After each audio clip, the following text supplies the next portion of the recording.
欢迎加入今天的新闻大白话，我是主持人谭一伦。好，节目一开始，我们赶紧来介绍今天的特别来宾。首先是资深媒体人谢寒冰，主持人好，大家好。好，接着是淡大财经系教授聂建中，主持人各位观众大家好。好，以及退役少将厉正杰。一伦好，各位观众大家好。好，我们当然首先就要关心到的是川普哦，因为川普的这个资讯量非常多，而且真的是每一句话都很有话题。好，我们从哪里看呢？先看他跟中国大陆国家主席习近平之间到底会不会见面？好，目前没有听到他们有通话的状况哦，但是他也有讲说，他蛮愿意到中国来会见习近平，来讨论外交政策跟经济议题耶。不过现在看起来，这习近平也没有任何的回应哦。好，这个川习会什么时候还未得知，但是我们先看到川普发文骂了 Walmart， 也就是零售商哦。他说：“你赚这么多，还趁机涨价，转嫁给消费者。”他说 ，Walmart 不该把涨价的理由怪罪到关税上哦。他说 ，Walmart 去年赚了数十亿美元，已经超越了预期哦。所以你这个关税应该跟中国来共同承担成本，而不是让顾客来买单。好，我一直就说这个川普的这个经济思维跟一般人完全不一样，哪个商人会让自己赔钱呢？好，那川普也说，沃尔玛跟中国大陆这边要来承担关税嘛，甚至也骂了鲍尔哦，他说联准会应该赶快降息哦，这鲍尔太迟了，一个以太迟出名的人可能会再次的搞砸，但谁知道呢？好，不过鲍尔现在还是不动如山，所以呢，我们也看到现在美国经济确实是蛮有状况的，包含它是3A 已经拜拜了，所以美债警钟响起哦，那很多的都降评了，美国也痛失所有的顶级信用评比。那中国这边也悄悄撤资美国了吗？因为看到英国要升第2大美债持有国，北京加快储备多元化的脚步了。好，我们来看一下内容哦。中国持有的美国国债降到7650亿美元，同期英国持有的美债则是增加了300亿美元，所以这英国就成为了仅次日本的第2大美债持有国。那中国则是跌到了第3大。好，那它跌到第3大在做什么事情呢？其实现在也看到它已经亮出自己的牌，允许本地公司持有外币来购买黄金，而且将其中的10%的美元国债兑换成黄金哦，所以就相当于说美国在诺克斯堡官方黄金储备的8%左右。好，那看到中国这样做，其实美国也有点心嘎嘎哦，所以根据世界黄金协会的数据，光是2025年前3个月哦，美国也悄悄从伦敦还有瑞士进口了超过600吨的黄金哦，所以媒体说，是进口了一座黄金山。现在看起来哦，这中国跟美国之间在打一个黄金战争哦，引发成这样的状态。好，那我们也看到中汽爆单，美媒也预警说，现在美中的货运航线拥堵哦，货柜跟货船都是告急，因为本周哦，从中国到美国的货柜运输订单哦，比前一周飙升将近300%，就3倍哦，升至今年的最高水准。那现在美国的大豆协会说，不能想象，如果没有长期关税协议的话，恐怕这华商会改买这南美的大豆。他说因为现在初夏嘛，还不是一个这个美国大豆对华出口的主要季节哦，所以目前数字没有反映秋收的规模。那中国大豆呢生产的周期哦，不能短期内做调整，所以农民最近就只能很紧张的观望，只能继续的播种，希望到收割季节的时候可以有实质的进展。那因为这个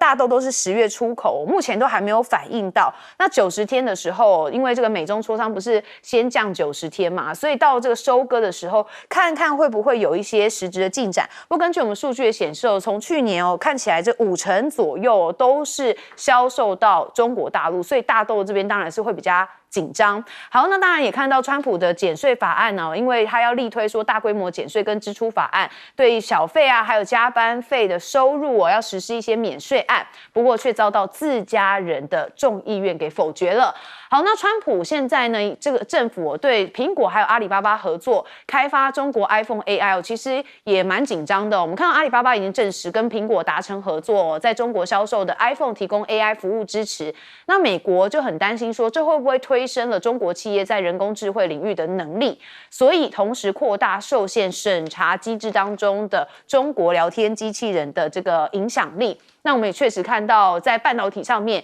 这个中国大陆也是非常的强力在禁止。好，那黄仁勋怎么看呢？他说，AI 的扩展其实需要更大的推力跟合作伙伴的协助。中国是一个很大的市场，所以会持续为中国打造最好的产品，但是同时也会遵守美国晶片出口的一个管制规定。那黄仁勋也说，这个供给给中国大陆销售的这个 Hopper 降规版的 H20晶片，也遭到美国政府的管制之后，现在不再对中国大陆市场推出 Hopper 系列其他版本的 AI 晶片了。那另外，小米也要发售一个自己研发的晶片叫做玄界 O1。他说，相当于高通的骁龙8 Gen 2。他说，这个是2022年推出的晶片显示小米是有自己研发的能力，但是大概还有3年的落差。相关的讯息，我们现在要先问彬哥，整个国际局势包含着川普对于经济上面的部分。川普是一直都在说他想要跟习近平会面，但是习近平在这个关税没有尘埃落定之前，他不可能会跟川普见面，因为我如果跟你见了面之后，你回去又改，又一下说这一下说那，习近平能够接受吗？他当然不能接受。所以，除非中美之间所有的东西规则大家重新定完毕，不然的话，我认为习近平完全不可能会接受跟川普的会面，因为不确定性太高了。那至于说川普去怪沃尔玛，那当然，因为沃尔玛就是直接涨价，这个等于是打脸川普。可是川普的理由实在太奇怪，他要他去跟中国去负担，中国为什么要去跟你负担？对不对？对中国来说，如果你觉得这个进我的货，你这个关税要我出的话，我成本不够，我当然不出啊，你自己去解决，要不然你就不要买嘛。对中国大陆来讲就是这样。那对沃尔玛来讲，我不可能做亏本生意啊，所以我觉得去指责这些东西都没什么意义的。那鲍尔现在一直迟迟不愿意降息，为什么？因为他预测可能更大的风暴还没有来啊，他也不知道什么时候才是那个最大风暴的出现点，所以鲍尔本来就是一个比较谨慎的人，所有的事情都一定要等到这个危机到来的时候，他才愿意不见兔子不撒鹰哦。所以在这种状况下，我觉得不管川普怎么喊话，鲍尔大概都不会有什么反应哦。那导致现在你可以看得出来，中国大陆开始慢慢的就是在减持美债。为什么？因为美债风险性太高嘛。那所以对中国大陆来讲，我宁愿减持美债去转去做其他的储备，甚至去买黄金，可能都比持有美债比较好。所以中国大陆就慢慢在降低。那实际上我要提醒大家一点是，我们台湾也拿了一大堆美债，5000多亿啊美金哦。那这一段时间我们亏了多少？那政府有没有告诉你？那我们打算怎么解决这个问题？还是在美国的压力下持续不断的买进美债吗？这样子我们就不怕未来的风险吗？连美国自己都开始在买黄金了，对不对？那请问一下，我们是不是应该要去做一个调整？中国大陆这几年一直不断的在采购黄金，为什么？因为以它的经济规模来说，中国大陆持有的黄金比例其实很低，讲实在话，所以它其实是在补足它本来应该要有的存量。那我们呢？我们有足够的存量吗？因为未来的整个世界到底会转变到什么形式，其实目前都还没有敲定。那至于说前一阵子因为关税没有抵定的问题，这个货船几乎都不敢出来，美国港口都空了。那现在暂时有90天的缓冲期，大家拼命发货。那你就可以看到一个现象，中国大陆这边接单之后是没日没夜在做，24小时给你运转，那赶快把货弄出去，因为美国这边厂商需货恐急，因为它货架都差不多要空了。可是问题来了，你现在突然之间来了这么多的量，到了美国的港口，请问一下，他能够去化吗？他有这个本事吗？美国的工人可以像中国大陆这样子，就没日没夜这样做吗？好像是不行哦。所以在这种状况下，到最后一定会造成大塞车。所以我觉得市场上那个货物短缺、货架空掉的情况，恐怕也不是那么容易缓解。所以这些对美国来讲都会形成压力。那川普一直以来他的一些政策，老实讲，第一个会让人家搞不清楚你到底想要做什么，你的真实目的到底是什么。那第二个，你要减税，你说你收了大量关税之后，可以弥补美国其他的税收，所以可以对这些一般人去减税。可是显然美国自己的众议院都不同意这一点，因为很明显嘛，如果真的按照川普这样搞的话，美国的关税恐怕会大减。为什么？因为你货物根本不敢来，因为我进到你的国家来卖的话，根本不敷成本了。我进来干嘛？我难道要做赔钱生意吗？所以我觉得川普没有把所有的整个经济脉络想通的话，我觉得他这样东一个西一个乱丢政策出来，到最后只会伤到他自己而已。那现在他认为说苹果跟这个阿里巴巴合作 AI 会影响到美国的发展，其实不会，那是苹果又没有把技术给阿里巴巴，是阿里巴巴提供技术给苹果，所以我觉得他连个基本主从都没搞清楚，恐怕美国在这一场战争根本没有做好准备。好，确实哦，整个局势非常乱，尤其很多民众也很担心，因为包含我们4月初的这个股灾哦，有一些状况哦，所以整个经济完全是被川普在牵动。我们要请教的是教授。好 ，OK， 我先讲一下税好不好？这边我怕等一下荧幕不见了，所以大家也看不到。不过如果看不到没关系，这个是一个这样子的一个这个 concave 的这个曲线，这是什么东西 ？Lava curve， 非常有名的 Lava 曲线。这什么时候呢？用过呢？雷根时代用过。最有名的时候就是雷根时代，他减税得到了很大的奏效。那雷根时代在川普40岁的时候呢，川普常常看电视，看到雷根做了很多政策。都把美国救起来了。当然很重要一个，他都有学的，像关税贸易战就是嘛。像当时在1985年9月22号，不是在广场饭店里面要求美日英德法5个国家来聚一聚，要日本你马上升值吗？前一阵子那个海服山庄协议也是玩这套游戏啊，但是时空背景真的不一样。我先来讲，这个也时空背景不一样。他认为高税，你减税就可以反而产生产业呢更愿意投资，产生税收更多。就是你好像量没有关系，价少了，但量多了。错，现在美国不是，你价少了，减税了，你的量一样少。你现在打的关税是全美国的产业都不会那么快的复苏，你更惨。所以真的懂经济学的人就会挡他这一块。我相信 Navarro、Millen， 你们这些经济学家一定要告诉他，这个减税方式错的，时空背景不同。第二个呢，我讲一下。AI 这部分大家都很关心哈，大家都知道嘛 ，AI 是大家的未来，你有了AI 你就有未来，这个非常清楚了。那现在非常清楚，那但是呢，我们管 AI 大家都要趋之若鹜，然后呢需求就大增。我跟你讲，产业当然需要有好的这个出路，所以黄仁勋会到这个陪着川普去拿了这么多18000亿，那个等等都是为了他企业的获利。iPhone 不何尝也是一样呢？所以 iPhone 跟中国阿里巴巴合作是挡不到的啦。美国用了各种方式，从川普1.0版到拜登，又川普1.5版到现在2.0版，挡了多少次？他的浑身解力挡那个车已经挡到没有力了，你知道吗？会摔下去。我的重点在这个 AI 将来的合作呢，是产业想要的。当然，这时候川普一定会怕，但是我会讲为什么呢？就是说，川普觉得我们的高科技后代手绝对不能放手，绝对不能。但是我想将来迟早，因为太多的这个科技人都知道，中国就在你一转眼就看到了，就在你的背后，随时会追上。当然，他高科技还扣在他手里，像设计端，包括晶片设计在他手里。可是你知道，成熟端，我们讲成熟制程也不至于影响你的最先进的科技。所以这时候产业去合作，并没有伤到他的国安问题，他只是担心未来会突破他这个国安问题，所以他当然处处担心。但是重点是，我觉得未来挡不住。最后我讲到最重要的，大家都知道美元。US dollar hegemony 就是美元霸权，从这1944年7月开了 Bretton Woods System， 这个霸权延续到了1973、74、1973 2月23号瓦解了这个 Bretton Woods System， 到了74年石油黄金。你知道美元霸权撑了一阵子，你知道中国当时在起来的时候，在2008年金融海啸。他当时的债权是很少，他后来买美国债，从4000、5000亿买到了8000多亿，当时日本7000多，他超过他。到了2011年加码到了1兆多，他还成立了华美华欧基金哦，拿他外汇存底当时3兆的3000万哦，1/10来救你美国。当时是因为还很和缓，因为奥巴马是一个政治文人，非常好谈。没有想到川普上来以后，2015年就全部变局了。我要讲的美国债出了很大的问题，因为美债现在10年期到期的6兆多，我告诉你，它当时利率多少？2008年12月到2015年12月，全部是0到0.25，它给你一个0.25的一个 band 的弹性空间，这个是以零利率时间。当时发债是零利率，请问他现在在一起的债，你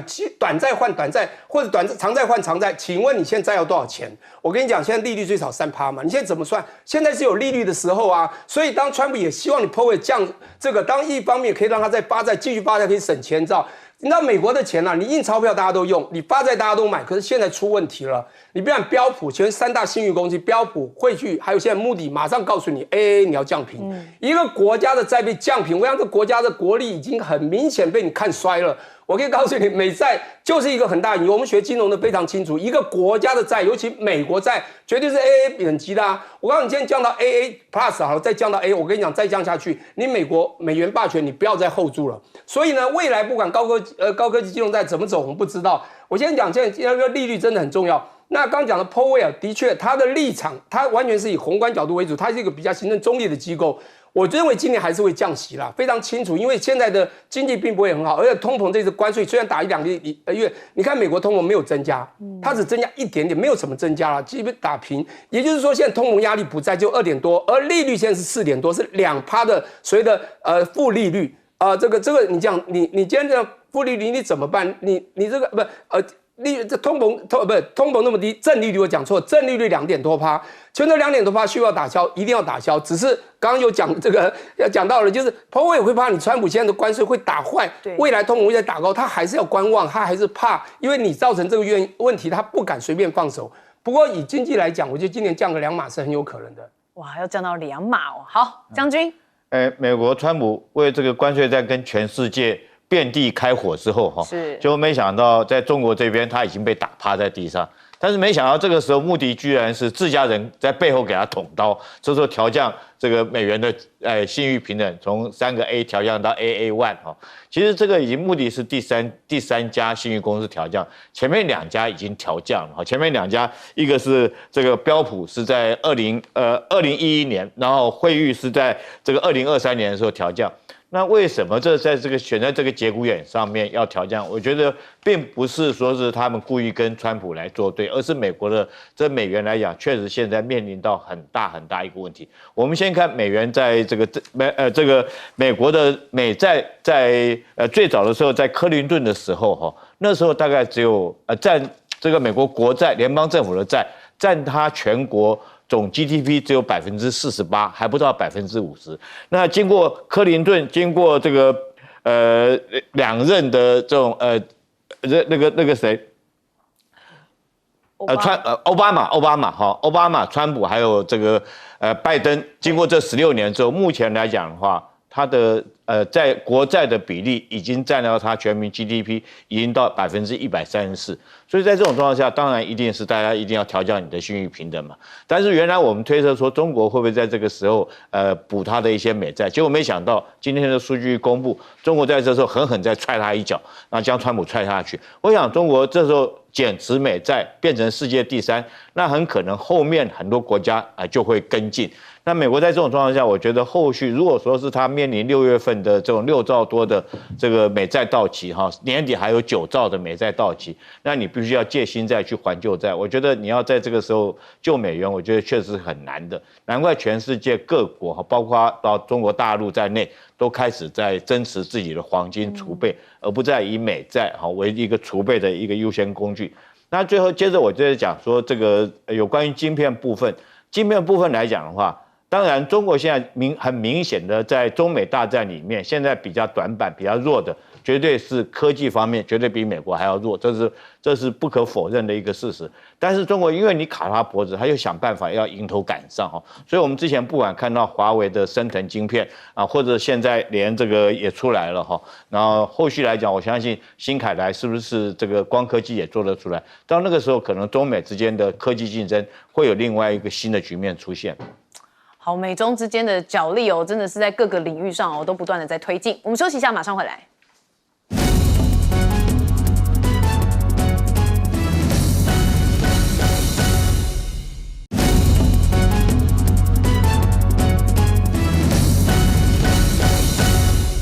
好，欢迎你持续加入节目现场。我们接下来要带大家来看印度跟巴基斯坦之间的状况。他们现在已经是中战了，但是呢，在这个空战10天之后，央视有一些动作。我们看到他罕见的强调说，歼10C 首次实战大放异彩。好，歼10C 是他们这一次让这个巴基斯坦来作战的一个战机。好，那央视呢罕见的主动强调说，这个外销型战机歼十 C1哦，首次取得了实战的果实哦，说在这个空中的这个战役之中，一举击落了多架的战机哦，自己却无一损失，而且引援了军事专家分析的优势哦。那这个比较罕见原因是因为之前都是大家在讲，那这一次是央视哦主动罕见的来强调这件事情，所以当然也就是加强了这个印巴之间哦，说这个印度非常的仍然不 OK 的状态。好，那当然打下阵风背后面的一个神秘力量哦，这巴基斯坦也说，我们自制的卫星干扰印度的通讯哦，影响了未来的战局。他们的武装部队是说，他们已经成功干扰了印度的一个这个通讯卫星，所以他们自己的官方就发布了一个太空作战系统操作中心的图，你可以看到哦，这个圈起来的，就图中可以看到啊，很多多域巴基斯坦太空部队以及猎手太空操作一卫通的界面哦。那这两图显示说，这个巴国已经布置了4颗卫星，而且出现在了像是印度、伊朗跟阿富汗的国旗，所以就可以推测说，应该是针对这一些邻近的国家。好，不过我们也看到巴基斯坦空军副司令艾哈麦德在最近跟印度的冲突中，相当的冷静而且自信的处理高压媒体的简报，所以他也成为了这个 Google 搜寻热搜的第1名哦。你看第1名是多少？是202万次这样的搜寻量哦，所以他确实这个一战也成名了。好，那现在我们要看到这个是无声胜有声，因为巴基斯坦的 Ari News 的主播他射了纸飞机。好，我们要带大家来看画面哦，因为它是暗讽了这个印度标风的战机哦被击落哦，所以我们说这是无声胜有声，是蛮创意的啦。但是这个就会让大家就说，有一点点在讽刺的意味有一点浓厚。好，那不管哦，这印度又赢啦，说什么拆解霹雳15一位爆弹研究，印度的军方宣称说，中国的导弹不如我们。好，我们就来看到，这是印度国防研究以及发展组织对中国霹雳15一型卫爆弹来进行研究，他否认了他的技术先进哦，说虽然霹雳15一被誉为引领全球之超视距空对空导弹哦，但是没有办法跟印度制的阿斯特拉导弹来相比哦，所以这有一些讯息出现。好，我们再来看到是巴基斯坦跟印度这边的空战立功哦，中国军工的装备就成了抢手货嘛，所以因为这个巴方也采用的是 A 射 B 导的联合制导体系，在100公里外发射了导弹之后，由预警机跟地面雷达接力的引导，完成了对目标的击杀。那当前的中国雷达已经弯道超车了，所以最新的展品哦是确实有效的来侦测隐形的战机，所以多次的实战也大幅提升了大家对它的一个信心。所以很多国家现在采购团正在接洽的是中国的军工企业哦。好，那我们看到世界雷达博览会就已经开始秀了一些中国大陆的这个硬核实力嘛。第11届的这世界博览会在安徽的合肥开幕有多款的中国首创先进雷达就亮相了。那当然包含了像是 P 波段的远端预警相控阵的雷达就被称为叫做空天巨眼，那可以来推算来袭的飞弹发落点跟弹道。那 X 波的雷达呢，则是可以实现突防场景之下目标看得清、辨得明，还有试得准的3大目标，所以就代表确实真的越来越厉害了。好，那美国看着这个中国味就来了，哥伦比亚却不以为意，这什么意思呢？怎么会中国跟哥伦比亚、南美洲有一些关系？好，原来是美国国务院现在强烈的反对包含美洲开发银行在内的多边贷款机构向这个哥伦比亚运营的中国国有企业来提供贷款。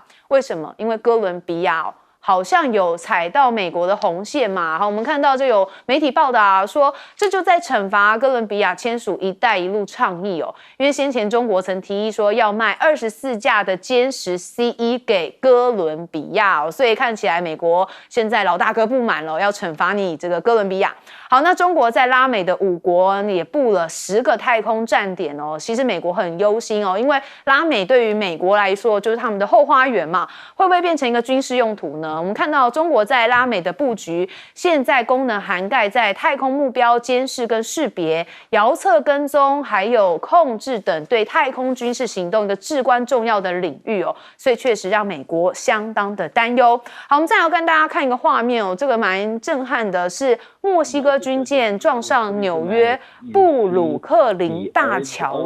哇，这真的是非常的可怕哦，而且船上200多人是伤亡不明的哦。那这个比较惊悚画面，我们是先带大家来看。好，这个国际局势，我们要先问彬哥来看我们的印巴状况。这一次，这个大陆官方终于出来，就是承认了这个歼10所创下来的这个战绩，等于是为这个事件再下了一个背书。因为过去印度跟巴基斯坦两边的讲法是截然不同。印度说他没有半架战机被击落，反而是他获得了光荣的胜利。那巴基斯坦说他们是6-0，然后遥遥领先印度。那现在大陆这边显然是站在巴基斯坦这边，然后去讲的方式跟巴基斯坦口径一致的。所以我想，印度最近我们可以看到，他也动员了很多媒体啊，包括这个穆迪还要在全国巡回10天，讲述他们这一场战斗胜利的成果。那我想国际上面恐怕普遍不认为印度讲的是事实的，反而认为巴基斯坦确实在这一次的空战中占到了优势，所以也让大家对中国大陆的歼10到底有多强大的实力，还有巴基斯坦的空军在中国大陆的训练跟合作之下，它到底进展到什么样一个程度？因为大家都知道，巴基斯坦的空军实力是比不上中国大陆的，它用了很多是中国大陆简化版、弱化版的这些武器。那如果说巴基斯坦都可以如此强大的话，那解放军到什么样的一个战力，才是全世界各国所关心的。那所以我觉得巴基斯坦当然宣称他自己是用他的卫星去干扰阻断了印度的通讯，可是如果巴基斯坦的卫星都做得到这一点，那中国大陆的卫星远远比巴基斯坦强更多。那请问一下，就是未来解放军用卫星去阻断信号能够发挥到什么地步？这也是大家在看的。那可是呢，印度还是一直不承认自己的失败，他还是用各种冷嘲热讽的方式，甚至我还听过有一个印度将军讲一个很奇怪的话，他说巴基斯坦能够打赢我们，但是解放军打不赢我们。然后为什么？因为巴基斯坦比较有实战经验，解放军从来没有实战经验，所以呢，就算解放军用他们自己的武器跟印度军打，还是会败给印度军。那这个逻辑到底是什么？我实在是搞不太懂。然后这个 PD-15呢，他们也一直在说这个不如那个印度的阿斯特拉，这有没有根据呢？其实也有根据。为什么？因为印度的阿斯特拉空射导弹，它号称它的距离可以达到340公里以外，所以理论上来讲，以表面的这个长距离来说，它是赢过 PD-15，因为 PD-15是超过200公里，那有人说甚至可以到300公里。但是如果以宣称的账面数字来看，阿斯特拉好像确实比较厉害。可是问题是，这个目前已经装备在苏凯30I 上面的阿斯特拉导弹，你请问一下，300公里以外，340公里，你要由谁来导引？是你的空中预警机吗？还是你的卫星呢？你如果没有人能够来导引这个东西，你空有这么长的距离有什么用？对吧？你很容易就被人家闪掉或干扰。所以我觉得，如果印度没有办法解决这个基本问题，那你这么长的距离其实只是唬人用的。那 PD-15至少在实战已经证实了，它确实可以射到这么远。那而且我也必须说，印度拿到的 PD-15其实是它的推进段，也就是真正技术结晶的前面弹头那个部分，它根本没拿到。我也不知道它为什么根据这样去判定。那所以呢，我必须讲，不管怎么样 ，PD-15已经在实战中建功。那你的阿斯特拉为什么在实战中没有发射呢？这不是印度应该解释的事情。好，这是军事相关内容，我们还是要问看将军。我们以前经常这个印度的军武，经常是我们这个军迷界嘲讽的一个对象，包括它的航空母舰这个维特兰特号，它的战机这个光辉号战机，甚至于它的战车阿琼战车，几乎没有一项研发成功的。那我们今天就开始来聊一聊它的这个阿斯特拉导弹，到底是怎么一回事？其实当这个巴基斯坦拿到中国提供给他 PD-15导弹的时候，其实美国跟这个巴基斯坦就在研究，他们说你中国吹牛，对不对？怎么可能一颗导弹可以打到200公里、140公里？它外交版不可能，绝对不可能。为什么美国讲这种话呢？因为美国自己的 AIM-12洞的导弹打120公里，怎么可能赢过我美国？不可能。好，那印度也加码，他说你要达到这个数据哈，这个一定要在高空10000公尺那么高的高空，然后用1.2马赫的速度的战机，然后这种加速度初速才有可能达到这种距离，达到这种速度。哎，结果没想到这次真的被打中了。被打中以后，他们就把这个导弹拆下来研究，最后的发言哈，真的是充满了咖喱味。为什么我讲呢？因为它有这个阿斯特拉导弹，刚刚 B 哥讲的，你知道阿斯特拉导弹它什么时候开始研发吗？它研发的时间是1982年，到现在研发了快30年，快40年了，到现在其实还没有做出来了。那它号称可以打200公里这么远，可是问题是说你研发那么久还没有做出来。然后这是很明显的，他要去拆解。他那时候就是因为没有做出来，自己做不出来，所以他去跟谁买？跟俄罗斯买这个 R-27的空射型的导弹。但是这种空射型导弹大概也只能打40-50公里哈。那这次来讲，你不彻底去检讨，你反而去这个嘲讽中国，说，哎，你这嘲讽人家巴基斯坦这 PD-15这枚导弹，不承认它的优点，然后继续再讲一些狂妄自大的话来自欺国人，他现在来讲就是庆祝这个作战胜利，这个放假10天，不就是自欺国人吗？那现在来讲的话，如果说人家真的你不去思考说我怎么样来反制，我怎么样去购买新的武器装备，来研究这个反制的方法，我觉得你用这种欺骗自己的方法，只会迎来下一场的败战。我们现在反而看到美国来讲，我们光讲这个导弹。为什么说 PD-15这次来讲的话可以立功？它不是145，它打到181公里哦。那为什么原来说外销版145，它可以打到181公里？我相信中国在这方面提供了巴基斯坦很多的帮助，就譬如说帮他改个软体啊，或者改一个晶片上去，就可以增加它的射程。那美国这时候有警觉到了，反而人家美国警觉到，美国这2年开始积极的研发 AIM-260的导弹希望射程能够跟得上，但是中国 PD-15对他来讲的话，只是算是这个中间产物了。它有更强的射程更远的 PD-17，甚至于号称 PD-21都可能研发成功。那如果说未来这个空警500预警机加上歼16战机挂了好几枚，12个挂架全部挂上这种导弹，然后如果说挂的是 PD-17、PD-21来讲的话，我觉得这个第一岛链可能美军都没办法在这个地方能够确保它能够掌握到第一岛链的制空权。确实要特别谨慎哦。好，我们接下来问聂教授。OK， 我觉得这件事情非常有趣啊。刚讲了一个老将军，我现在讲老将军的事情，就是当然我们也一样是退休将军，但是有些退休将军他成立在过去印度，他觉得就是比巴基斯坦国也大，武力也强，他不知道巴基斯坦现在有一些后盾，甚至当时他讲这些话是他跟巴基斯坦是打过仗，认为巴基斯坦的确有点这战力，而且打过仗，他就讽刺这个中国，但因为印度和中国这个在那个南藏那边有2000多公里的边界线，也是常常打来打去。他停留在还是觉得他要这个最大敌人是中国的讲法，说中国没有打过仗一定会输。中国的歼17也没有出现过，也没有这样出战过，还是赢啊。所以我觉得这些都是中国的一些文宣或者搞不清状况了。还有他们的假抗姐不是也做了非常多的新闻吗？一直告诉说印度的飞机赢了。我现在看到很多的新闻，不知道真或假，因为太多假讯息呢。甚至有人在议会中就骂莫迪说：“你现在就要下台，我们打那么糗，那么难看，你怎么可以还留在位置上？”这样讲，就是很明显的，在比较多的媒体知道印度应该就是输了。那么这次当然我们讲说，不管0-6、0-5，真的就是《笈桥伊涅传》啊，真的是把这个印度打到了很难看，所以呢，这个飞机掉下去，或者巴基斯坦那种哭手的歌，对不对？刚买的飞机被打啦，这个很有趣了哈。不过我现在要讲的是说，因为我们当然就是我没有这个将军那么的了解这个战力中国战，但我们也大概追踪一些，知道中国现在就是我觉得很重要，就是科技的启发，它很多不管你今天的歼17跟阵风飞机或叫标风飞机，你们都是4代机，甚至在我所知的，你歼17在人家分机也没有它厉害。那为什么会赢？其实它有很多，包括它里面配备的一些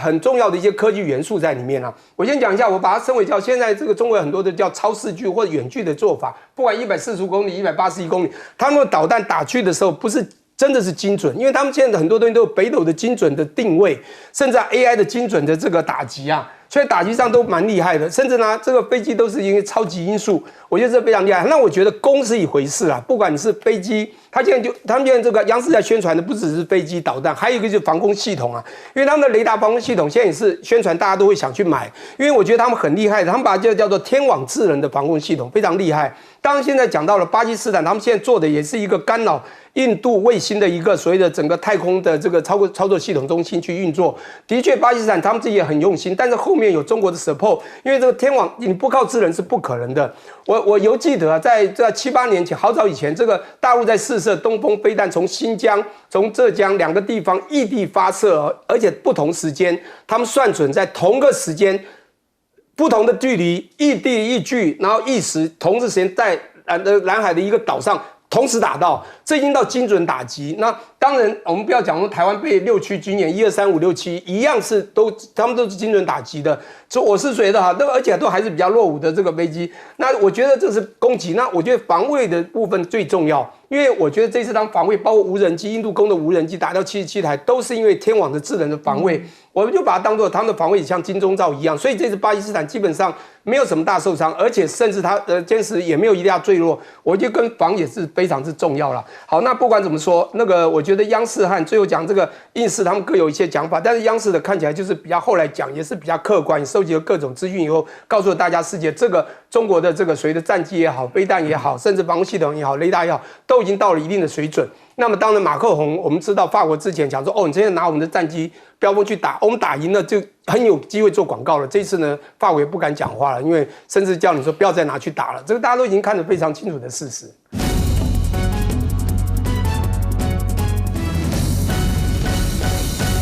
那首先带你来看到的是，现在呢，我们看到这个美中之间的外交好像呢又释出了一些善意，还有橄榄枝了。因为川普再一次的喊话，这次不是说我希望习近平跟我打电话而已，是说我人可以去中国去见你习近平啊，讨论什么？讨论外交政策，还有经济议题，美中关系至关重要，所以我可以飞过去，没有问题的。可是与此同时呢，他又说，你看看。我抢中国生意成功了哦，好，他从中东回来之后大胜利呀，他特别强调这一点，说我把他们从中国那边拉回来了。他说他们其实本来都要去靠中国的，你知道吗？但因为我去了，所以我确信发生了改变，这一些巨量的能源、战略资源，通通都握回我们手上了。但真的是这样吗？其实现在呢，在阿盟这边正在举办峰会，那习近平呢是有致贺信的，强调的是中国是值得信赖的朋友。还有伙伴，要构建更高水平中阿命运共同体。好，不管怎么说啦，川普觉得他大胜利，那他就是真胜利了嘛？因为在他的世界里面，就是只有这样一个标准。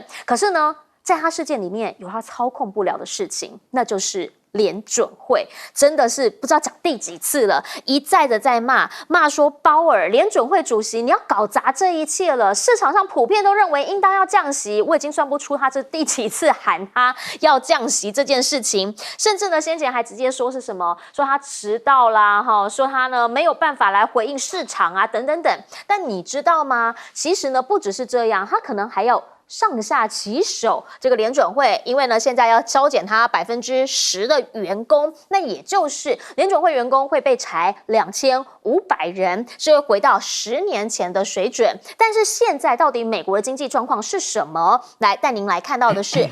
穆迪它的降评已经呢确信了。那美国现在失去了最后3A 评级，2035年有人说联邦的赤字可能会达到 GDP 9%，如果真的是到 9% 的话，那个殖利率应该会高到不得了。那现在的美国公债其实已经很多人抱持一点疑惑，如果真的到9的话，那到底谁还会买美国公债呢？但也因为这样，我们看到这个讯息的时候，我们更想问，到底在做什么？好 ，Fed 现在竟然印钞票了，你知道吗？上个星期呢，他们买进了436亿美元的公债。分析师直接讲了，这就相当于联准会印钞嘛。那到底这些钱要干什么？因为呢，什么时候会印钞票？那就是呢，你要经济货币宽松嘛。那如果说经济很强劲的话，应该不会有这些行为啊。那所以这些事情在发生，是表示联准会看到了一些我们看不到的讯息。那到底那是什么？市场上其实很想知道这么一件事情，原因是因为呢，他们以前就是靠印钞票过活嘛。可是问题是现在会发现，你那个美债的超级特权现在好像已经不见了。市场上对于美债是安全资产这么一件事情，在这一波川普上任之后，已经变成了美元还能撑多久？那如果是这样子的话，到底再下去会发生什么样一个局面？其实没人知道，特别是关税战还在打呢。川普现在直接讲了，讲说呢，沃尔玛你现在要涨价，这个不行，这个会伤害到我们尊贵的顾客。他特别强调了，说沃尔玛呢，你应该要停止怪关税。你们赚多少钱？过去你们靠进口中国的货物赚多少钱？数十亿元呐！所以呢，他就直接讲了，你要吞下去，再不然呢，你就是跟中国对分，你不能转嫁给消费者。I'm watching you， 我在看着呢。而另一个部分呢，则是中小企业其实是在这一波带来最大难题的，因为很多人呢，他就是为了低成本，他可能从这个中方这边来进口货物。那现在呢，大家就开始要么是囤积，要么就是看这政策90天能不能赶紧进货，而且本来呢，因为中方这边的货品的关税已经调高到没有办法再高，所以转到了越南或者是印尼，现在纷纷抽单了，因为这90天给了他一个空窗期，全部回过头来再下定中期，所以呢，会让中方这边的订单量激增到30%左右。可是这一些其实呢是指那一些日常用品，真正的半导体战，美国中方从来没有落下。目前知道的是呢，美国议员下提案了 AI 晶片要装 GPS， 为什么？那当然就是知道他去哪里嘛，所以就是为了要防止他流入特定国家，怕又被中国好去了。而另一个部分呢，则是要把长兴存储、还有长江存储以及呢中芯半导体通通列成了出口黑名单。那这一切真的有办法再一次的围堵中方吗？因为现在也发现了，华为好像已经开始有这样的能力，也就是他们打造出他们自己的半导体帝国了。他们可以从晶片设计到制造，已经可以完全整合起来，垂直整合起来了。如果是这样的话，大家想问的是，到底还有多久会完全的追上美方呢？而腾讯现在说他们的 GPU 的库存量是很充足的，他们总裁讲说我们不怕美国的 AI 晶片出口限制，那大家就想问了，因为昨天黄仁勋在台湾嘛，特别提到了说这个辉达呢不能再针对这些的晶片来进行修改。那 H20现在如果不能出去怎么办？他特别强调说会尽力的满足中国市场需求，但这一切是不是他也得先问问川普，到底有没有要让他可以去满足中国市场，还是叫他这一块你就别吃了吧，就忘记他吧。回过头请教一下亮哥，您怎么样来看？好，川普现在已经不是打电话哦，是说我可以坐飞机去见你，我们来聊聊吧。这个中方不会轻易答应啊，还是不理他就是。当然啊，为什么要理你呢？也不知道你要干嘛。比如说你刚刚讲那个科技战的部分，那不是才刚刚把关税降下来，你又加了。所以根本不知道你要干什么嘛。我觉得只要没有一个确信，他不会见他了。所以至少要，目前听到的是6月10号啊。就6月10号第2次贸易谈判嘛。那我不知道会不会谈科技制裁的问题。总之，我的理解是中方不可能完全在没有确信的情况之下见川普了。是，那是绝无可能的啦。而且川普这个中东的话也是随便乱说啊，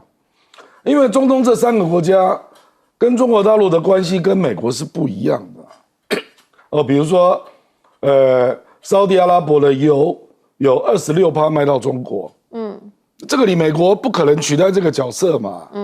你美国又不，它是产油国啊，对啊，你是有产油国。那第2个就是基础建设嘛，因为有很多啦，包括高铁啊，一大堆哈。你如果说真的有所谓从中国手上夺走，那就请问阿联酋嘛，你叫阿联酋不要用华为啊？因为阿联酋就是使用华为5G 的代表，为什么？因为阿联酋跟香港、泰国、新加坡，他们现在正在合作，要做数位人民币。他要成为数位人民币的中心啊，那你去阻止看看嘛。阿联酋还因为这样不买 F-35，跑去买法国阵风，所以反正川普讲话都随便讲嘛，那反正我们就随便听啊，都经不起分析啦。事实上，川普这一次有几个动作，国内不管民主或共和党的建制派是很有意见的。是哦，那第一个当然就是要在阿联酋设第2个这个美国以外的人工智能的中心啊，这个很多人是反对的啊，因为他们认为一定会泄密。那沙特阿拉伯跟中国那么好，你怎么可能不转售呢？啊，这是第一个。那第2个就是取消制裁叙利亚，这个也是很多人都有意见的。其实我讲白了啊，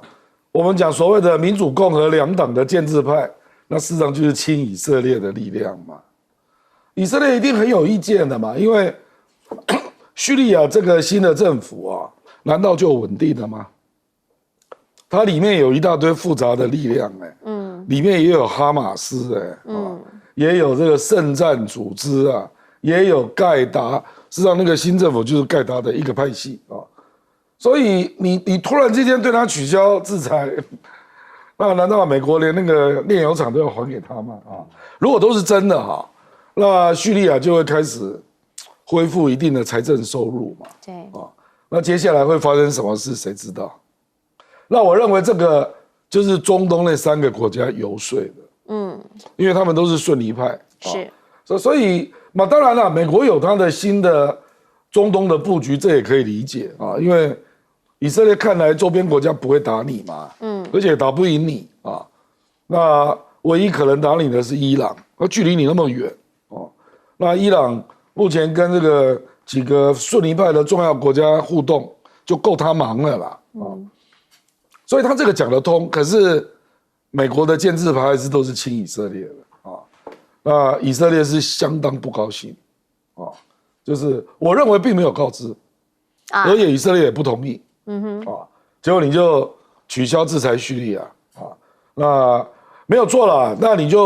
事实上是没有错啦，你从这3个富国拿到很多钱啊，那有的是做国防合作，那很可能就有一些以色列以前不准你卖的东西，这次就要解禁了嘛，是，因为川普也知道嘛，美国如果再不卖，他就跑去跟中国买啊，这必然的嘛，所以国防合作上了一个台阶，人工智能合作上了一个台阶，这个恐怕以色列都不乐见了，所以其实这件事是凸显了美国在中东的经营，是未来有2个中心啊，一个就是阿拉伯半岛的3个富国啊，那都是逊尼派的啊，那另外一个是以色列嘛啊，可是你不要忘了，那个哈马斯的老大就住在卡达，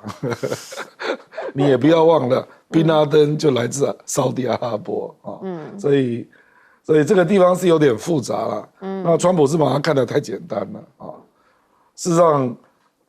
可是川普这种简单也有它的优点呐，就是让美国不要再纠缠在既有的地缘政治啊、意识形态里面。就至少我能卖东西嘛，我赚钱了，对了，是不是？对，可是地缘后果你不知道。对了，他的思考是这样啦，可是眼前能赚的他赶紧先赚啦。但也想要请教一下永明老师，因为经济上面是他现在真的蛮大的一个洞缺哈，因为现在发现了 Fed 好像有一点悄悄的在印钞，说买进了400多亿的公债，发生什么事啊？因为这个 Modi 就是穆迪啦，穆迪，他把就是美国的主权信用评级降了1级，因为大家市场上很重视他的这个评论，对，那基本上他就是认为你的债务过高，然后呢你的利息负担过高，那你过去跟未来可见的未来看不到你在做任何财政结构上的调整，所以呢他把它降了1级，不过还是把它视为未来是稳定的，因为之前是把它视为不稳定。那我想这个从不稳定到稳定，我觉得跟中美在瑞士的贸易谈判也有关系。那我觉得其实现在你说川普要打这个愿意去北京啊，那让我们想到现在一直以来从川普第1任到现在，就是历史上一个经典的大国的竞争对抗。但过去大国的兴衰除了国力的变化，挑战者的竞争，中间还有一个很重要的因素，那就是领导人他的能力跟素质。现在你看到领导人在性格、在智慧、在策略、在格局，我必须要讲，现在中美之间的领导人呢，川普跟习近平真的有差。尤其川普刚开始还对他有点期待，然后他组这个团队，每况愈下，每天在捧他，跟个皇帝一样。到中东去他要希望能够被捧，所以你看到就是他的性格现在显现出来，他是已经太过于自满自大，而缺乏那个智慧。那关税的政策可以跟全球掀桌子，然后造成的问题的时候，当然他还有那个务实的性格、商人的性格，然后临时收回。可是现在看起来还是很不得了哎。美国现在平均的关税17%到20多%之间哦，对中国还是在30%到50%之间哦。90天之后是什么？天晓得。那全世界现在马上全世界60天的谈判，这个关税的期就要到了。有些国家根本不谈判，那就直接就宣布你是多少，我们台湾会是多少。那你整个格局上也有差异，所以这个领导人的这个 quality 领导人的素质，真的在国家面临到关键时期的时候，有的时候是这个国家发展变化的一个真正的影响的因子。我们现在台湾面临到也是如此啊。那因为我是很多工商团体的顾问现在很多中小企业碰到我就喜欢问，到底这个关税跟汇率现在对台湾的中小企业是2把刀子插进来啊？那这种再加上不确定性，那不确定性也看不到政府怎么样努力的来去帮忙中小企业去谈，还有那个资讯，大家也不知道那个资讯现在到底可能会怎么样然后呢，只好跟着媒体，那抓到人就问，那看到中美之间的变化的90天。在过去这4个月，台美的贸易是减少，因为关税32%，然后呢不确定性。可是呢，两岸的贸易是增加的，因为很自然嘛。现在我就给他们3个建议。第一个，美国市场不要放弃，这个成本可能会增高，但是呢，抓住现在这个时间点，美国市场不要放弃甚至有一些你可以跟你的进口商去谈。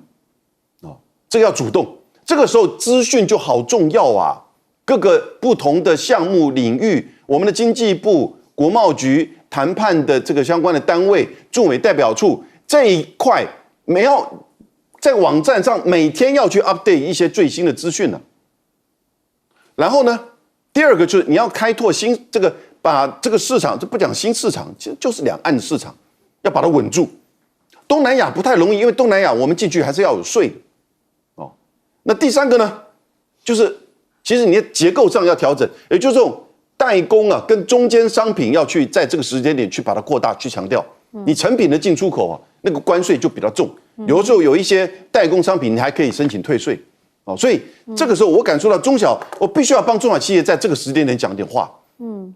我们政府到现在为止对于他们的关注，那个930亿是远远的不够啦。你有没有相关的这个资讯？你有没有告诉他们应该怎么办？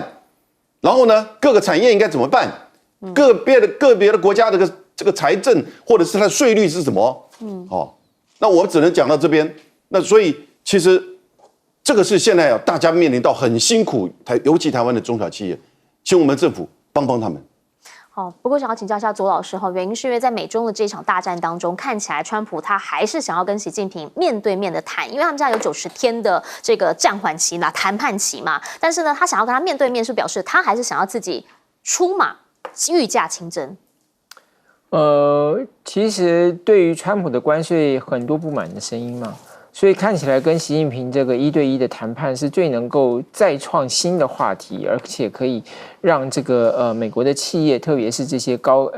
大的科技厂商对川普呢能够说重新寄予厚望，因为他们也希望打入中国大陆的市场，或者改善他们在中国大陆市场所面临到的一些困难。所以当然他们会对于川普有所期望。如果川普能够跟习近平能够打开这个直接对话的一个管道，或者开启这样一个对话，管道是存在，但是呢，要不要这个管道能不能用，可能就是很多的前提条件要先谈好。当然，我还是认为说这最后一定是会谈，因为中国大陆也希望解决这个关税的问题，美国也希望这个解决它这个美国企业在大陆的这个经营，特别是在这一次暂停这个对等关税的时候，那个川普就讲说，未来中国大陆会对美国企业开放市场。我倒是觉得，其实东协的这个情况特别值得关注哈。为什么呢？因为大家其实如果去做这个计算一下哈，现在美国对于中国大陆的这个关税啊，说原来说是加到145%，现在暂停3个月。那暂停3个月是到什么时候？是到8月12号，因为5月12号谈成的嘛，所以到8月12号。可是呢，东协这些国家，包括台湾也是一样，我们的这个对等关税暂停到什么时候？到7月2号。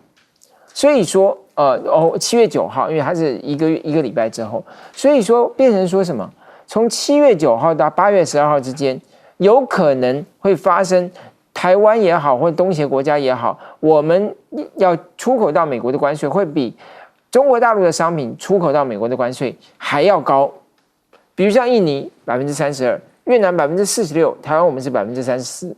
所以这种32%，所以这种情况下，当然就会面临到一个很大的挑战，就是说我们到时候到了7月9号之前，会非常急切的希望跟这个美国达成协议，要不然的话，到时候大陆的这个出口品比台湾的关税还要低，那不是所有的订单都跑到大陆去？这就是现在已经发生的现象了。东南亚国家面临到这样子一个困境，因为本来在川普的关税底下呢，很多中国大陆企业跑到东南亚去投资啊，这是第一任川普政府的时候。现在第一个川普政府说要查这个所谓的洗产地啊，第二个就是现在因为美中之间的关税暂停了，所以很多订单就流回到中国大陆，也有很多原来准备在这一波要向东南亚投资的这些大陆的企业，现在都撤回去到回到中国大陆去投资了。所以这些国家非常紧张。那比如像现在列为第一波谈判对象的越南、马来西亚、印尼，特别是越南跟这个印尼，因为他们关税很高嘛，所以他们关税会比中国大陆还要高。如果中国大陆是暂停的情况下，所以说这时候他们当然就积极想要谈判。尤其像印尼还要采购美国的天然气，印尼自己是天然气出口大国，他还要采购美国的天然气，因为他很着急。泰国更着急，他连排都还没排上进度。所以这一波下来，可能东南亚会面临到非常严重的冲击。当然啦，在经济层面上面，大家非常在意这件事情，但是呢，在安全层面，这个是美国现在说严重了。好，这个呢是他们发现的一组密码数字，说是8647，发布的人是谁？是美国联邦调查局的前局长，叫科米。他们就提到了这个数字用贝壳组成的，其实呢，这有可能就是要呼吁暗杀川普。也因为这样，所以川普一口咬定说，如果是对总统行刺的话，那到底查还是不查？因为现在 FBI 讲了，说竟然出现恐怖攻击了，地点在哪里呢？地点在加州。我们来看看这个画面，这个是当地呢有一个建筑突然之间的塌陷，后来才发现原来是发生了汽车爆炸事件，而且波及了好几个街区，有造成1人死亡。那 FBI 调查之后认为这个就是蓄意的恐怖主义行为，但是呢，现在在治安上面是不是真的问题亮红灯？说他们本来呢就有很多可能是这种。可能是攻击事件，又或者是在监狱里面竟然出现了逃狱事件，而这在东半边了哈 ，New Orleans 它呢出现了说10个重刑犯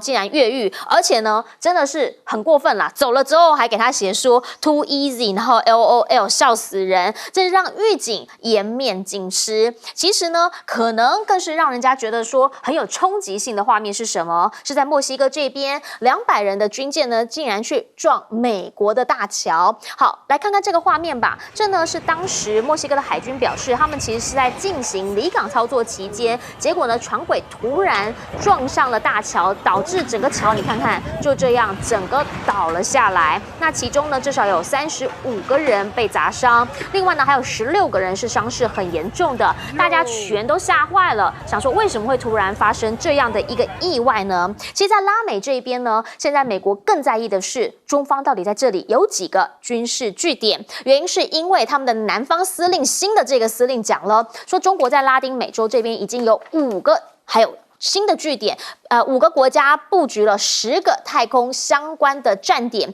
这里面呢有可能就会对于太空军事行动进行跟监啊、遥测啊，甚至可能会祸及美国，这个都是军事用途。好，但是呢，巴西这边的评论员他认为啦，说军事用途的说法是没有根据的，甚至呢他还讲了，这里面呢其实有很多都是美国南方司令部跟美国国防部管辖的啊。那怎么不说说你们到底发生了什么事情呢？其实呢，现在在美国军事上面，他们外部有所谓的战略上面的一些思考跟问题，内部呢则是有制造的问题。美国的海军军舰呢，现在说建造是严重的延误了，而他们的海军部长也直接的讲说呢，交付时程必须要往后延，一延很有可能就是2年，当然就会对于整体的核威慑啊，还有他们部署等等，都会造成非常严重的影响。另一个部分呢，则是看到中方是不是现在真的战力大跃进，因为呢，在印巴这一战，让大家看到了中制武器在实际战场上面的战力。好，现在呢，印度就讲了，真的很厉害吗？我们也觉得还好而已嘛，因为他们讲说呢，霹雳15E，当时呢不是说就是因为靠着这一枚飞弹打下他们很多架飞机吗？这个未爆弹他们去研究完之后说，还好啦，中国的导弹其实是不如我们啦。但是呢，它的无人机现在呢，只是被中方发现了70机架无人机，包括了以色列的昌路呢，通通被打下来。这里面呢，他们就提到说，在无人机的作战上面，总共击落了77架，就在短短的48小时内。所以，是不是真的无人机作战方面，印度这边其实也不太行呢？而前我们讲到的歼10C，央视第一次罕见的强调，而且证实说，对，在印巴战上面，他们确实就是击落了多架的法制战机，而且呢自己没有损失。那这一些的内容，基本上呢就是造成中国的军工业以及他们的股票全部往上涨了。好像他说订单呢，说已经超级多国来接洽，要买的是什么？大家看了巴基斯坦怎么打？你怎么可能只买那架飞机，或者只买那架预警机？你当然就是连雷达系统啊、飞弹啊，整套的，你知道吗？全部带回家之后呢，如果这个真的也可以的话，可能连它也会带回家。这个是先前呢在航展的时候大家就一直在问的9天无人机，现在说6月底要首飞试飞了。来，其实呢这架无人机到底哪里特别？特别的是它是空中无人机的航母。从它的机腹这边有异构蜂巢任务舱，也就是呢，它肚子打开之后，会有好多架、上百架的这个小型无人机，还有巡弋飞弹呢，有可能就会从这边能够出来了。所以呢，那大家就觉得说，如果是这样的话，那它是不是战力就会大大增强？这个呢，就是未来在这个航展当中，或者呢是在各国考量当中，会不会就是思考的其中一个要点？但回过头请教一下亮哥，您怎么样来看美中现在呢？当然军事上面大家会来评比到底谁比较厉害，但它内部其实有一股的压力，或者是内部有一股的势力，好像一直在讲说是不是对川普不利？您怎么看？这科米在2017年被川普解职嘛，那个时候传出来的就是他没有好好调查希拉蕊的电邮门案，那结果后来民主党还用那个川普干涉司法，然后对他进行调查，所以2个人本来就结怨很久了，而且科米还写了一本书啊，叫《The Higher Loyalty》啊，就直接爆川普的料了。所以2个人本来就仇家啦，是啊。那以Comey当过这个 FBI 的局长，会不知道8647的意思？这我不相信啊。这显然是故意的。那到底是要干嘛啊？这个，我觉得川普再继续这样嚣张下去，他的人身安全真的是会有很大的问题啦，因为他会不断的得罪一些。我们讲这个广义叫 Deep State 啦，或者强力部门啊，比如说我刚刚讲那个中东的利益界定，美国的强力部门 Deep State 是非常有看法的，那基本上是一面倒向以色列，所以你要因为要跟中东3个国家捞钱啊，那就做一些以色列不方便讲，可是强烈反对的事啦。我认为这个会有后果了，那这个也是其中之一嘛，这我们就不知道了，因为那个马斯克前后大概解雇了联邦员工大概将近12万人，那里面 CIA、FBI 有多少人呢？所以真的不可测蛮多的啦，那至于中国为什么要在拉美盖太空站，其实这也不是第一次，它实际上盖的深空观测站最大的一个是在阿根廷，为什么呢？因为它在中国的对面，所以这个我不是很懂啊，不过就是说在观测比较远的地方的时候，它需要有参考点。不同角度是吗？不是，因为它在中国的对面，所以那个是另外一个角，另外一个极点嘛。OK， 就是你如果地球嘛，你一定要两边都有一些点嘛，那这个东西民用跟军用其实灰色地带很多啦，所以你说这个有没有军用？中国当然跟你说没有啊，拉丁美洲也说没有啊，其实阿根廷那个没有军用，我也不相信啊。可是这个盖了蛮久了，而且设备越来越好啊，所以我觉得中国当然这个就是它的整个太空的计划要进一步精进，这是一个必然的过程啊。好，请教一下杨老师。我刚刚不讲到领导人吗？其实川普跟我们台湾的赖清德就很像，也就是他比较喜欢用民粹的手法，然后去巩固自己的权利，然后呢满足自己的支持者。那同时呢，当然最重要是要强化自己本身的这个掌控力。那不是真的在做为全民、为福祉这个人民的福祉、为经济发展应该做的事情，这不是政治的本质吗？但是结果我们这个选上来领导人变成是在遂行私欲，那为他自己的家族，你看川普这个家族在中东赚了多少钱？毫不避讳，那可是这个就造成什么？美国内部有非常强，而且会越来越强的反川普力量，它的内部的动乱，现在开始一定会继续加深。这个反川普力量越来越严重，因为川普现在已经毫不忌讳了。第二个，关税带来的影响现在才开始，其实甚至还没看到啊，它产生的通膨，对于人民的消费以及整个货品架上货品一定会减少，一定会变贵，这个一定的。你知道本来除掉了对中国大陆60%进口的，就是大概20%的关税之外，美国对全世界进口的关税平均在2.5%，现在已经来到17%，这还是目前的谈判中的低点哦，将来一定会往上增，所以他们有说可能到达27%。那就几乎快要跟1930那个时候很接近，所以谁来负担这个？那川普刚才说，你沃尔玛以前赚的钱，你现在应该要把它自己这个关税要自己吞下去，或者要中国付。他完全不懂得贸易，不懂得商业，他是做房地产的，那谁还跟你做生意？那我还要去卖东西，不可能的事情。这个话他居然还讲得出来，很明确。但有的人他的支持者会觉得，对啊，你以前赚好多你这个沃尔玛家族，你是美国前3大的有钱的家族，是没错啊。但你要他去做赔本生意，对不起，我宁愿关门也不会做。那中国也不会去卖给你。所以这种民粹的东西，你就看看接下来对美国的冲击。那你有看到他这个川普政府在做什么基础建设吗？什么都没有，只是越来越差。所以美国内部的情势我觉得会越来越严峻。那他现在这个剩余权力。军事、科技跟制裁，经济已经其实有点每况愈下。美元资产，那现在逐渐的失去它的吸引力。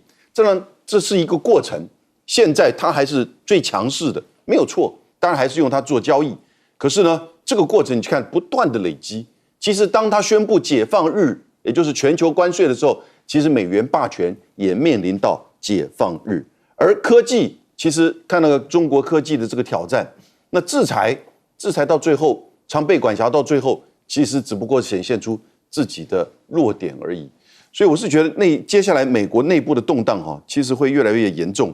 那尤其人民的生活会更辛苦，而它的剩余的全球霸权的影响力呢，也逐渐在松动当中。是，请教左老师。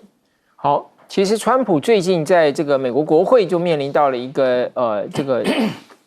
弹劾的提议。这是第二个这个民主党的国会议员提出了这个弹劾的提议哈。那第一个是叫做这个桑内达哈，他提议，然后第二个是这个叫做格林。那这两个其实都是众议院的这个众议员啊，他们提出这个弹劾，那当然也没有通过嘛，就是没有最后送请投票嘛，因为根本连投票那一步都没有达到。但是未来这种情况会越来越多啊。其实，在拜登任内啊，也被17次提议说要弹劾他，但是最后都没有投票。川普第一任的时候2次弹劾的投票啊，那当然都没有过嘛。那美国其实之前有弹劾有过的只有2位总统，一个是这个克林顿，一个是接着这个林肯担任总统的这个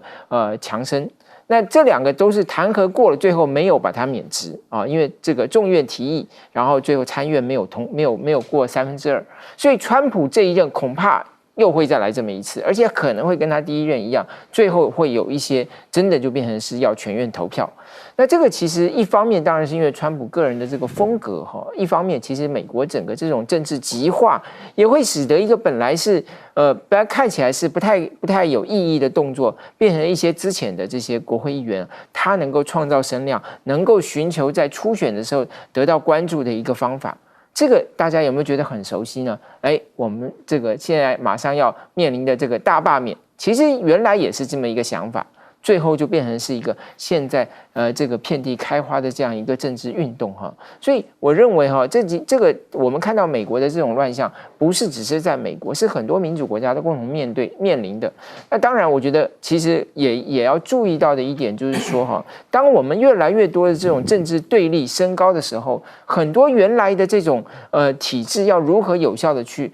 变成一个大家可以共同遵守的规范。我觉得绝对不能只是说，哎呀，这个就是民主啊，哎呀，这个就是大家是这个展现大家一种民意。我觉得不是，因为民意最后要能够带来政治的进步，要能够有更多好的政策来推动跟实践，还是需要有一个大家共同接受的游戏规则。我觉得这个是我们应该要真正要努力的地方。